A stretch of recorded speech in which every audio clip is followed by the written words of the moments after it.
Chapter 1. The Argument by the Fire.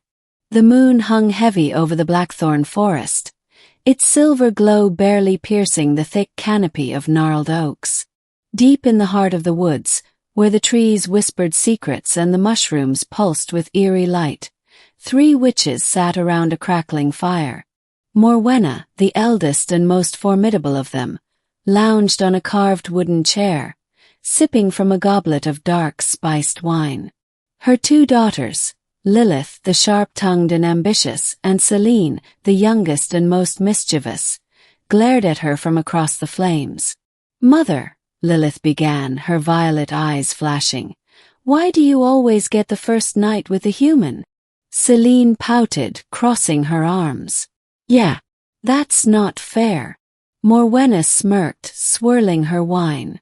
"Because, my darlings, I am the one who caught him. And tradition dictates that the eldest which claims the first rights." Lilith scoffed. "Tradition? You only made that rule last year when we found that merchant, and you stole him from us." Selene nodded furiously. "And we helped lure this one in. We should at least get a turn." Morwenna sighed, as if explaining something painfully obvious. "The first night is sacred. The fear is freshest, the magic most potent. You too would waste it." Lilith's fingers twitched toward the dagger at her belt. "We're not novices anymore. We've brewed poisons, cast curses. We deserve this." Selene grinned. "What if we're better at it than you?" The fire crackled ominously. Morwenna's smirk widened. "Oh, is that a challenge?" Chapter 2. The Plan. Later that night, while Morwenna snored in her high-backed chair, thanks to a very strong sleeping draught slipped into her wine, Lilith and Selene crept toward the cellar where their latest captive waited. The human, Elias, a young woodsman with tousled brown hair and a stubborn set to his jaw, sat tied to a chair, his wrists rubbed raw from struggling.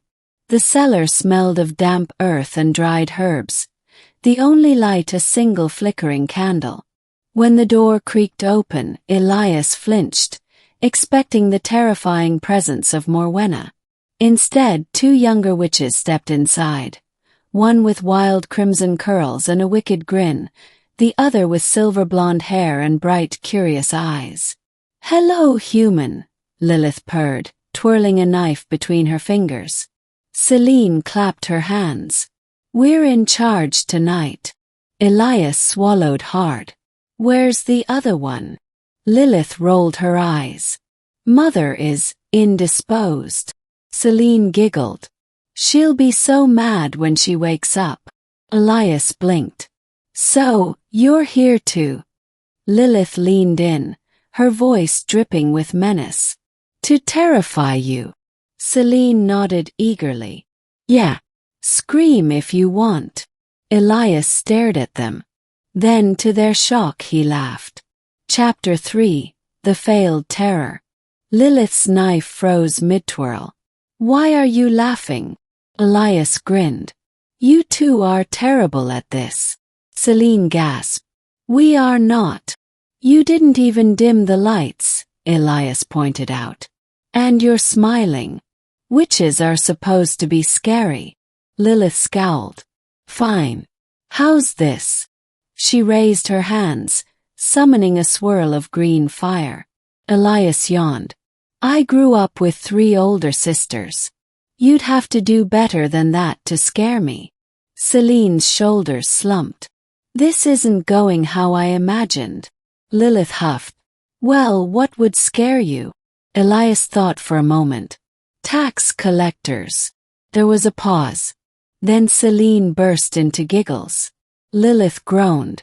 "This is ridiculous." Chapter 4. The Unexpected Truce. Somehow, over the next hour, the conversation shifted from "how do we terrify him?"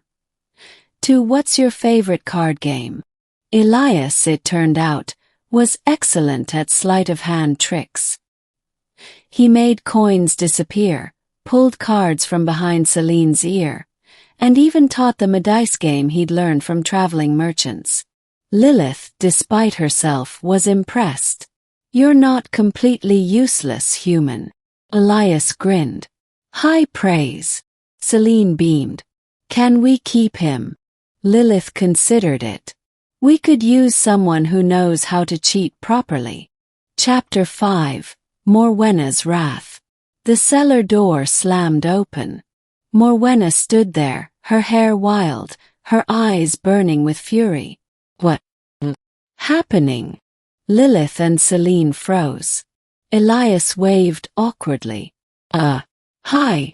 Morwenna's gaze swept over the scene. The untied human, the scattered cards, the utter lack of terror. Her voice was dangerously calm. "You befriended the sacrifice." Lilith crossed her arms. "We tried the scary stuff. He's immune." Celine nodded. "And he's fun." Morwenna's eye twitched. She turned to Elias. "Why aren't you screaming?" Elias shrugged. "Like I said, older sisters. You get used to the drama." Morwenna opened her mouth, closed it. Then, to everyone's shock, she laughed. A deep, rich sound that echoed through the cellar. "Oh, fine." She snatched the deck of cards from the table. "But I deal first."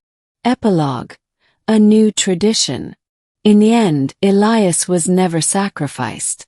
Instead, he became the coven's permanent game master, teaching them dice tricks, card cheats, and even how to juggle, though Celine kept setting the balls on fire. Morwenna, much to her daughter's delight, turned out to be a sore loser.